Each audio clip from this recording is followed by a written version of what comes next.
kulanti waxaana wanaagsan daawadayaal ku soo dhawaada warbixin gaar ah inuu ku eegno siyaasiyiin maalin kasta iyo saacad kasta xayoobsana warbaahinta farta ka hor ruuxi jiray wadankii waa la dhacaya carab baa laga xaraashay waa lagu kala guuraya carbarbare kaalaya Soomaaliland maanta ayaa lagu kala dhaqaaqaya waa xaaranyahan odaygu ma taliyo ciyaal baa wadanka xukuma haween baa habeenkii taliya silaaya mee xafaayad buu sitaa raggii hadalkooda xadiiska ka dhigi jiray oo maanta joog iyo jaaq midna laga laayahay cali gure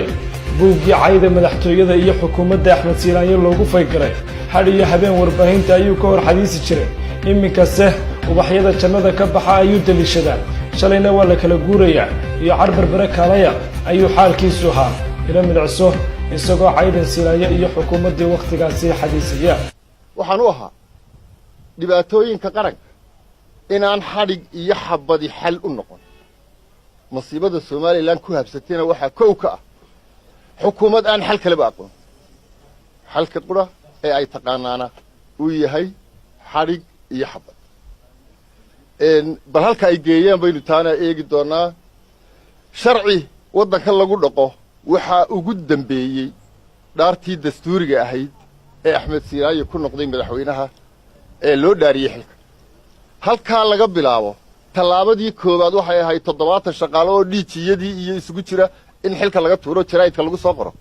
iyadoon xeerka shaqaalaha dawladda la marin waa talaabadii koobaad ilaa taa maanta socota iyo intii ka dhaxaysayna wax sharci ah oo haba yaraatay xukuumaddaas ay ku dhaqaaqday ma jiro waxa wax lagu wadaa waa jacaylkooda iyo nacaybkooda ayaa sharci ah waana u sheegay hore oo waxa la leeyahay waxaanu anagu doonaa waa sharci xataa haddii uu sharci darro yahay waxaanu anagu diidnaa waa sharci darro xataa haddii uu sharci yahay cid lala hadla garan maayo anigu madaxweynaha waxba odhan maayo waxaa suuragala berrito inay soo fadhiisiiso dumar oo ay tidhaahdo u jawaaba dadka habeen dhaweydba waa arkaysa 20 dumar oo wasaaradda tacliinta ah oo macallimiin u badan oo la yidhi ordoo kaalayo taga tiifiyadoo caaya ardaydii halkaasaa la marinaya macallimiintii baa la isticmaalaya oo la leeyahay kaalayo oo tiifiyada taga oo aan kulmiyada ahayn dadka ka caaya waxaasoo dhan cidda samaynaysana anigu labada indhood baan ku dhufan karaa waayo inaysan weyne ninkii la odhan jiray waxaa la yidhi nin baa sodohdii dhirbaxay gartaasi gar uguba bay noqotay oo cid qaada la waayey waxaa la yidhi ninkii inaysan weyne la odhan jiray oo Axmed Silaanyahan madaxweynahayno ah xagga hooye awow uga ah ayaa loo geeyey markii dambe dabeed gartii sidaa u adkaatay ee muddada socotay wuxuu ku soo gabagabeeyey sodohda halka inanka gacanteedu ka soo gaadho maxaa taagay xaal mooye gartii waxay noqotay waa lagu waayey qarankan dumar lagu dayn maayo carruur lagu dayn maayo ku caqli xun oo kale lagu dayn maayo wixii edeb darradooda joojin waaya waa loo jawaabaya waana la odhanaya waxaanu u soo beegsannay iyo intaanu u soo marnay iyo intaanu maalin ka mida noloshayda oo dagaalkii buraha maalin qura oo ka mida noloshayda intaan halgan u soo maray taa anigu dumar iyo u dayn maayo uga dambayn maayo lagu yidhaa Saleeban Gaal waa waslad xun oo inagu dhex jirta tan iyo faqashtii ilaa iyo faqashtii the last man way Saciid Cilmi Rooble salla calayh ninkii qowlalada ka xubay jiray ee marka uu hadlayo islaamuhu odhan jireen maanta ayaa la kala guuray ninkii farta ruuxi jiray ee wallaahida iyo billaahida uu ku dhaaranayo la mooday in suurtii qiyaamaha la afuufayo maanta xeedhada muxaafadka ayuu safka hore kaga jiraa maxaa isbedelay kulmiye waa kulmiye waxqabadka uu dhaliilay DB World iyo dekada berbera ayaa ka mid ahayd maanta wuu taageersan yahay oo macmacaankii wiishashka DB World ku furaysay ayuuba gacmaha ku sitay maalmaha iyo taariikhda isqoraya hadday leeg qowlalka xubaynta xildhibaan Saciid Cilmi Rooble madaxtooyadeeni way guurtay xamar baa laga xukumaa heshiiskan Dubai laftiisana xamar baa laga saxeexay hadda balagad inagu waa dilaynay qoladeen madaxdaadu marka iyadu madax mustaqilato madax banaan ayay iyaduna wax qaadataa dadkana wax u reebtaa markayse dilaalin tahay oo dalkale wixii qaadanayo intii yareedu shacbigu qaadan lahaabay dee iyagu qaadanayaan shacbigu waxba uma reebayaan marka horta tay nagu dhacday waa taa saddex dilaal bay nagu dhaxay berbere markaa waxba uma yaxadhay shacbigii waxba uma yaxday tayna qabsatay taa wey maantaanay xaqiiqadii timi 1,500,000 berbere jooga sarifkiina 8 uu marayo maanta mamayso xun ku cabamso ku noolaada markay yiraahdeen waanada dad sidaas heshiiskeedii maahna wuxuu yiri aniga xukuumaddiinii baa igu amartay sidaa baldoon disheegay iyada qabsatay meesha DB weyn ma haysato xukuumadda qabsatay haddii idaab u socon weydo waa la iska horimanbay ya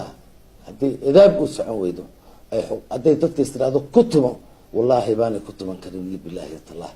kuma tuman karto idaab waa 7 khadam way iyaga khaadimiina oo shacbiga awood leh ma ha shacbi la adoonsado la qabsaday ma dastuurkeena waa aragtay awoodda ugu sareysa qarankan waxa la shacbiga Soomaaliland shacbiyo waa diidi kartaa wixii xumo la idma qabsan iyadaan iska tagi idinku tagmaysan taasuna waa taawi waxaana leeyahay xukuumaddan aynu dhabdhabayna khiyaamo qaran bay ku jirtaa khiyaamo qaran bay gashay wadankii iyadaa wareejisay hadal yar baa ku dhinteen reer Somaliland ya inana kiir waan wareejinay saxiixisi ee baryaya farmaajo adeega waa maqlaysiday hadalkiisa waxaan ka codsanayaa madaxweynaha wada saxiixay xasan madaxweyne noo tixi bal adeega marka waynu falanay baan idin yiri wallahi waynu falanay billahi ta'ala maxamed xaashi cilmi siyaasi da'weyn aqoon-yahan ummaddu ku tuhmaysay maxaa afka ka xidhay inkasta oo da'du hayso haddana warbaahinta kama hor dhaqaaqi jirin oo siyaasiyiintii waa lagu kala tegayaa iyo madaxtooyada ayaanu u daadanaynaa ayuu ku jiray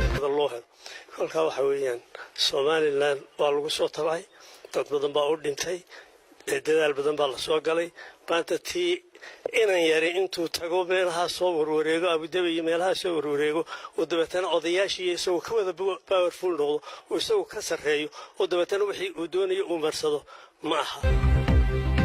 madashii wada tashiga ee xabad baa dhacaysa inagu kala kaxeeya Siilaanya waa dictator xalay wuu hurday carruurta gaaban baa taladii la wareegtay nimankii mujaahidiinta ee toosinta ahaa iyaguna ma hurdada siyaasadeed ay ku maqan yihiin su'aashu waxay tahay madashii wada tashiga ee durbaanadeeda laga seexan waayay waqtiyada qaar halkee ayay ku dambeeyeen waa taariikh la yaaba xildhibaanada ummadda soo doortay waxa uu haddii xildhibaan soo doortay ninka inoo taaganaa ee baxayga ku lahaa ee ilaahay ummaddu may soo dooran waxay soo dooran oyadinooda abdaabada laga soo gelinayay goobsoog baynu ahay markaas weliba kibirka uu ku daayay waabaan la yaabay goorta ummadda sidaad uga adkaaday sanada islaanta wadatada iyo ninka dabeerka wada biyoolaha iyo ka neefka abaarahaasi keenay cashuurtii laga qaaday inaynu laalushu kala qaadanaa xaaraan wey yani wax aadamanimada dhaafsan wey ilaahay dee aakhiraalku geyn doona allah uga meelaya abaari wax kala odhamayna allah uga meelaya laakiin waa wax ka weyn wax jeeb lagu rido waa wax ka weyn wax loo hunkuroodo ninkii shalayta burburiyey Hargeysa diyaaradda diyaaradii South Africa Hargeysa burburiyey sharikadan maanta la keenayay Abu wadato ayay ahayd maanta tiima soo muusoonaya soo saaraya wax suuragal maaha ummaddu markii hore hadday ka dulqaadatay marba ka dulqaadan mayno waxaan leenahay guurtida